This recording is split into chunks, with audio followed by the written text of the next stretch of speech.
He's great support, has that hook that can catch people out really easily. Lee Sin on the right team side. Lee Sin, he's a great burst assassin. You could say you can build him an assassin or you can build him a tank. He's great overall. Has that jump that is really annoying, as well as an execute damage. Jace, Blat Blat Blat, has that amazing damage potential once he gets going with those items, as well as has really hard poke. We do see now Lissandra and Jax being hovered over. Yeah, I'm they not got locked so sure. in. Oh, they got locked in? Okay. Jax, I did see some Jax, some of the past games, but Jax is a champion that takes a while to get going, but once he gets going, he hits like a bullet. Like, there's no stopping him once he gets going. Once he has those key items, like, in my opinion, a Triforce and then a Bladed Rune King, sorry about that. He just gets going. Lissandra, on the other hand, she has great mobility, a burst mage, as well as has that invulnerability to either lock up an opponent or lock herself up and save her in crucial fights. Yeah, and if you can get that lockup, it's really strong. I was casting a Twisted Treeline tournament earlier today, and we saw some Lissandra play, and the glacial paths that he was able to get off were really, really good, and it almost managed to turn the game, but wasn't quite enough. The team was a little bit outclassed, and they couldn't quite make it work. But, Lissandra, she's really mobile. She's good at getting over walls. Yeah, getting over walls isn't so huge on Dominion as it is on Twisted Treeline or Summoner's Rift, but it's still very nice mobility, very, very safe champion. We have Pantheon and Garen all on the other side, already locked in there by IamLegend and Clash of Friends sitting on Yorick and Rammus. And what were the two team names so I can get them updated in the overlay I here? think it's Clash of Friends versus IamLegend, but I'm not 100% sure which is which. Yeah, that's what I was wondering. If someone could PM me on League, I'm Gander on League, because I don't have the two monitor setup on this thing, so I can't have the Twitch chat open like I like to. But if someone will PM me which one is which, I can get that on the screen for you.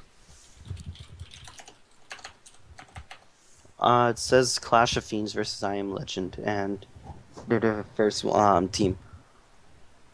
And hold on. Alright, so Garen and Pantheon were locked in. We have Yorick and Rammus over on the other side. So Yorick, very, very strong bot laner, has great sustain, good pushing potential, gets extra damage for the number of ghouls that he has alive.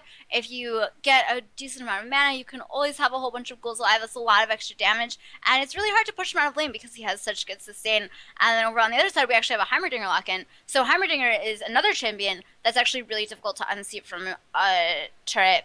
And another champion that in, again, slightly lower levels of Dominion play, you see these champions all the time. These are really, really standard picks because it's just so difficult to deal with a backdooring Rammus, to deal with an immovable Yorick, to deal with an immovable Heimerdinger if you don't have the experience of playing Dominion as a team for a really long time to know how to deal with those strategies. Yeah, Heimerdinger being an immovable object at the bot lane against a Yorick, both are pretty much immovable, but it's going to come down to which team could get off those back caps, as well as which team has the mobility to gank bot lane as well. Yeah, and Pantheon is a champion that's going to excel at ganking bot lane with his Grand Skyfall. Pantheon actually able to either lane bot and then roam top. We see Sauron do that a whole bunch, or he's a champion that can be top and then be used to gank bot, because if you don't need to be top, then you should be ganking bot and trying to snowball your bot lane forward.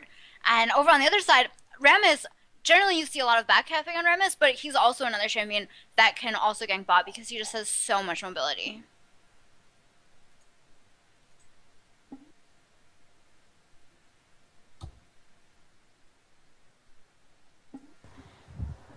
Yeah, with that mobility from Rammus, Rammus is just going to be everywhere down in the bots on the left side. And I'm taking a look at both these teams right now, and I'm very surprised at the summoner spells they are deciding to run.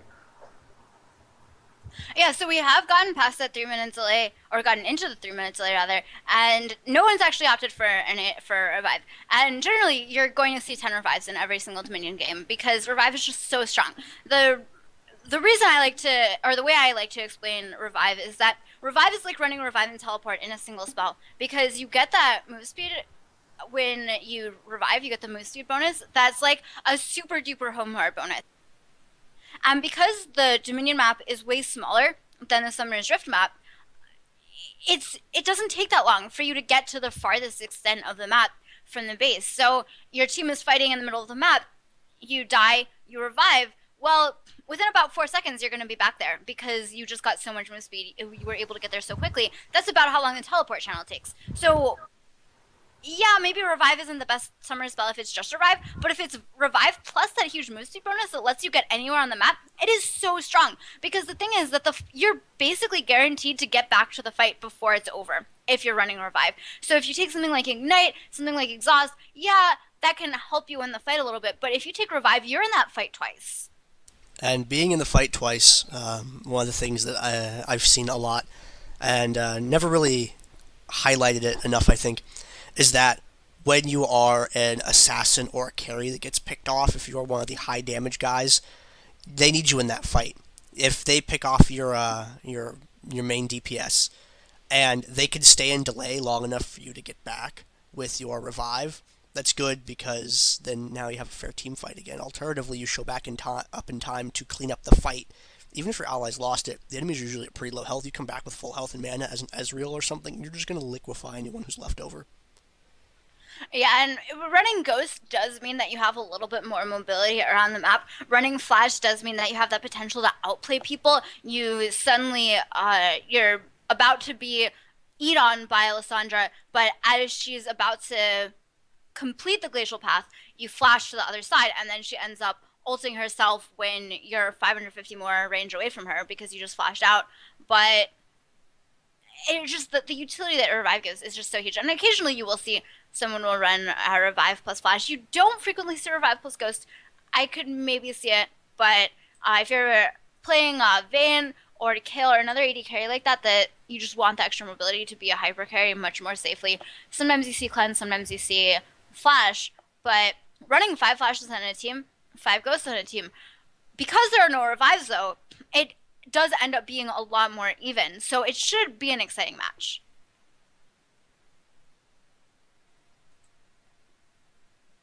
Yeah, from what I'm looking at for this game, there's going to be a lot of action up in the top lane area. Even though there are no revives, we're just going to see a lot of flash plays. We're going to see a lot of ghost plays. Maybe a lot of ignites. Just a lot of damage going to be dealt overall on the board. There's just going to be a lot of flashy plays.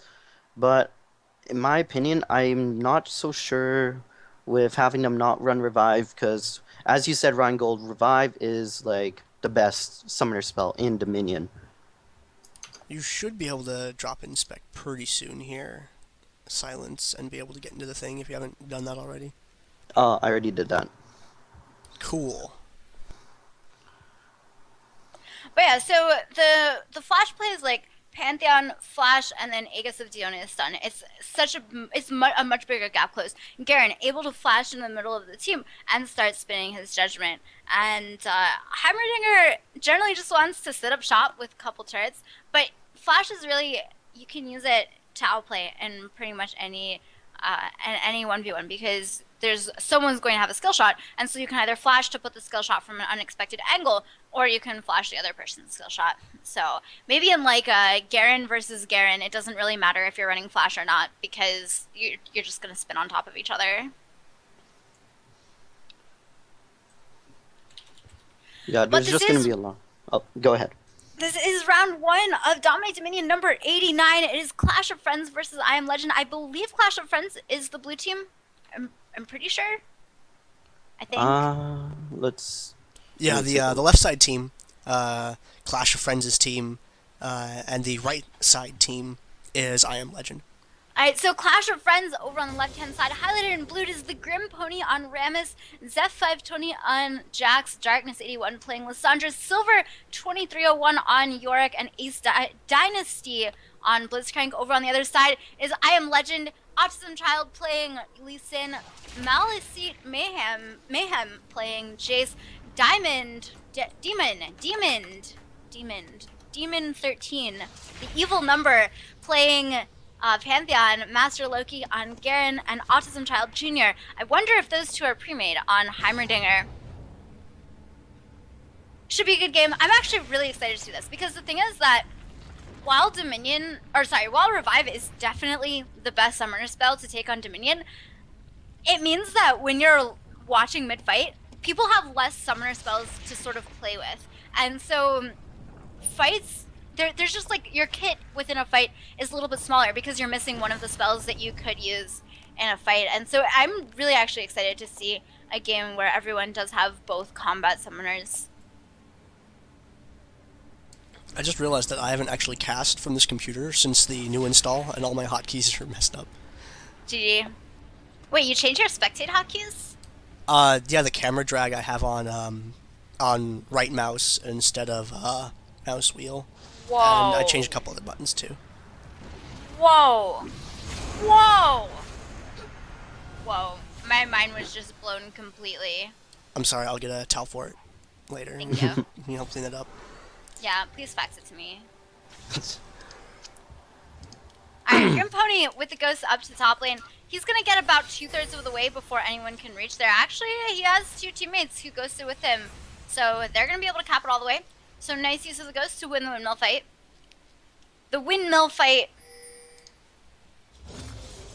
and Clash of Friends with a very peaceful windmill fight there. That might be the most bloodless windmill fight I have ever seen. I'm really sorry. I do have to throw. This is for the guys watching, because I have to actually throw up the thing and change this hotkey.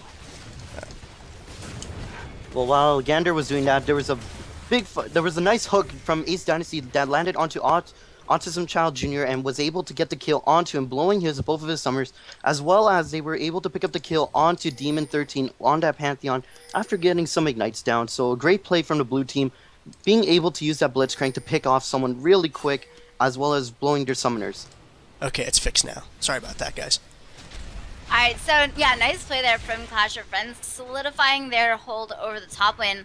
And because it's actually Lee Sin bot, as opposed to Heimerdinger, I mean, despite that, I guess, Silver 2301 is actually getting pushed on pretty hard.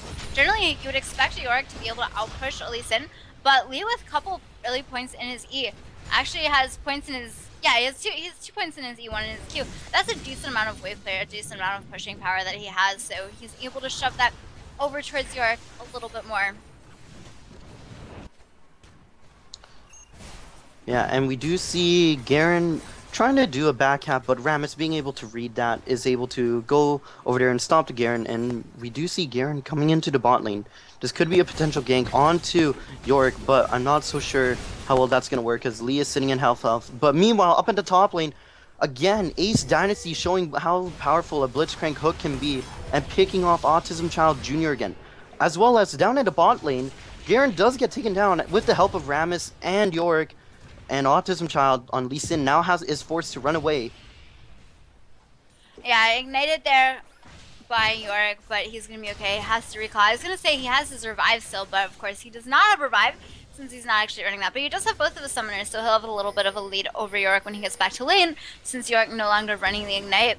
And we do actually have Rammus going on to Malice Mayhem here, going to get dropped immediately. Ton of burst damage, and there wasn't really anything he could do about that. Ace Dynasty does have hook available, but I don't really think he wants to grab a Pantheon or a Garen as Jack's leap strikes out.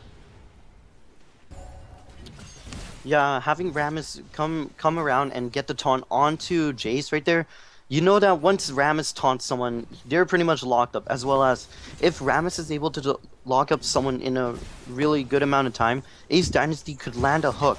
And just as I said that, he lands the hook onto Heimerdinger, and Heimerdinger gets taken down once again. Heimerdinger, I'm not so sure what you were doing behind in this area up near the top. They do have vision on you. I'm not so sure if that was the right play. But meanwhile, up at the bot lane, we do see that Lee Sin was taken out, as well as Yorick, both trading each other's kills, but Pantheon and Rammus both responding and defending each other's bot points. Meanwhile, bottom purple side is still uncaptured, so this is hurting purple team's Nexus health, and it's not looking good for them so far. Yeah, so what happened in bot was that Pantheon actually ulted down, and they were able to get the kill onto Yorick thanks to the Pantheon ult. But then it was turned back over onto Lee Sin, so both of them did go down. And bot lane has actually been pretty back and forth at this point. with Lee Sin off to an early advantage. Then he was forced out of lane due to a Rammus gank, and then Yorick was forced out of lane. But top lane Blitz finally goes down. Darkness trying to stay on the point, trying to defend it. Heimerdinger doing a lot of damage though with those turrets. Doesn't quite manage to land the either. And Grim Pony here to defend as well. So 2 versus 3, not as bad as 1 versus 3. Jack's making his way up from the well as well. Leap strike into the team. There's Lissandra actually going in, lands the W, gets the ult down as well, but not quite enough to actually take anyone out. Heimerdinger is going to get dropped. Grim Pony getting out, and looks like Grim Pony is going to be okay, but they're going to be able to pick up the windmill, and the windmill is also a quest objective, so that's actually pretty huge. Fortify actually does go down, or Garrison, excuse me, is the leap strike back in from Jax, gets the stun off onto everyone. They're going to try to dive him, but the point is now being channeled. Oh, not quite enough damage from the Demacian Justice, but it is nothing. And oh no! It didn't land onto Lee Sin. He didn't manage to get the static field onto Lee Sin, and so Lee Sin was able to finish the capture. That was huge. They got the capture, they got the quest objective, and they picked up a kill on a Blitzcrank in addition. Yeah, there was a lot of action going on in that top lane, as well as now we do see down at the bot lane, there is a switch. We do have Pantheon now going into bot. We do see Heimerdinger though walking in. Not so sure why. I'm not so sure, but we do see the sneaky Rammus though coming in for that back cap, and will he actually be able to neutral? Probably not with that Jace. Yeah. Yeah, but he'll just be able to powerball right out and just get out cleanly without having to die or anything. But we do see Ace Dynasty setting up the hook, misses the fist though, and just doesn't connect with that hook. Alright, so Jack Blitzcrank here trying to dive in without going underneath the turret, which they do very successfully. They kick out of Blitzcrank. Oh, the Q is just not in range.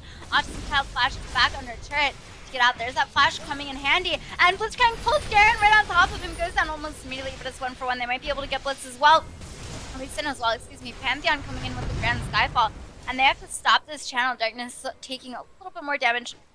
They're backing out, no problem. But the thing is that everyone just rotated up from bot lane, which means that Rammus and Yorick were free to pick up the capture onto the Boneyard.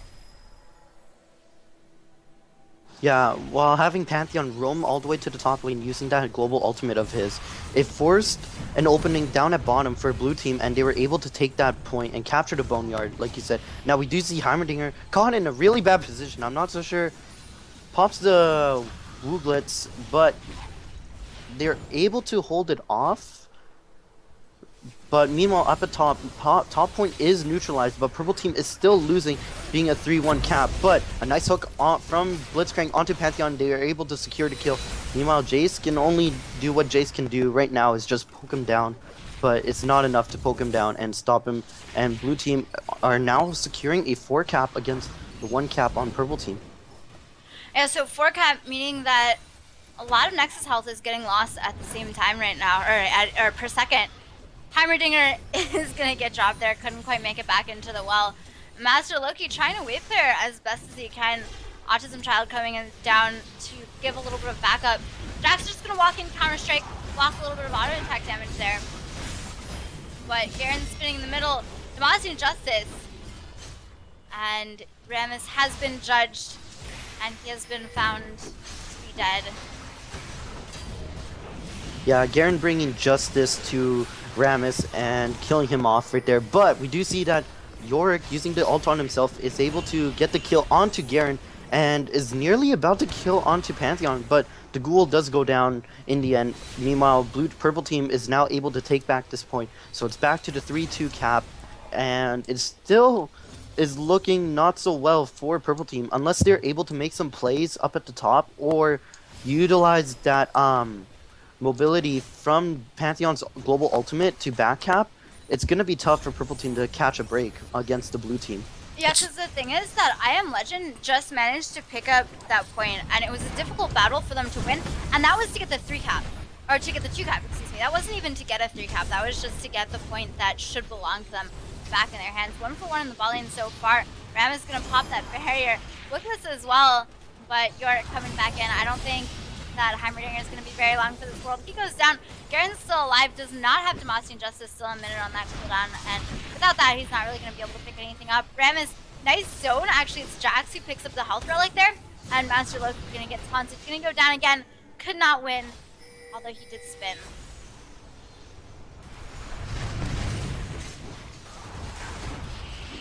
Oh my god, Rammus actually living there. Yeah, Rammus's build is just Thorn Melon Giant's build right now. So he has a lot of armor, and especially when he has that defensive ball curl active, which he did at that point.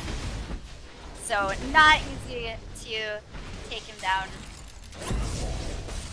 Lee Sin had a really good dodge up near the top part of the map. Was able to almost escape out through his ally. Was still unfortunately picked off though. Really good use of that Iron Will safeguard though. Check out these black cleavers on IamLegend. 3 black cleavers and another brutalizer on Lee Sin. It is an all AD composition plus a Heimerdinger. So stack that armor pen, reduce their armor. Yeah, practically, blue team has like negative armor right now if they're all hit by the same black cleaver. I'm not sure if they stack though, but I believe that it's still hitting them for negative armor. But Lee Sin not being able to get the kick, but Blitzcrank does die in the end due to Jason's ignite. Now, meanwhile, blue team is now in is back to their 4 cap, and they're possibly gonna be looking to a 5 cap. Yeah, they are trying to. I don't know if they're going to be able to pick this up. They have to get the kill on a Heimerdinger, which they can. He does try to flash out. I mean, he did flash, but couldn't quite get away. Garen is going to be able to pick up the drill, but it's going to be in exchange for the Boneyard with 4 in ball lane. Even if Pantheon had Grand Skyfall, that would have been suicide for him to jump in.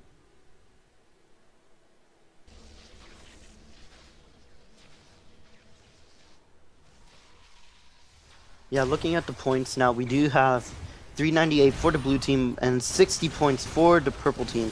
And purple team, they need to think of something. Their plan of the triple black cleavers and the last whisper and a lot of armor pen doesn't seem to be working out. Plus, Ace Dynasty actually using Blitzcrank to a really good extent. He's landing all these hooks. He's only missed, I think, 2 so far. I'm not so sure. I didn't keep track on most of his hooks, but I believe Pantheon with the Grand Skyfall bot to try to go on Alessandro. Flashes forward. Oh no, Lee Sin can't quite land the Q there. Darkness gonna ult himself. And we'll see if that's enough for him to survive. Nice Q over the wall to get out, gonna run down.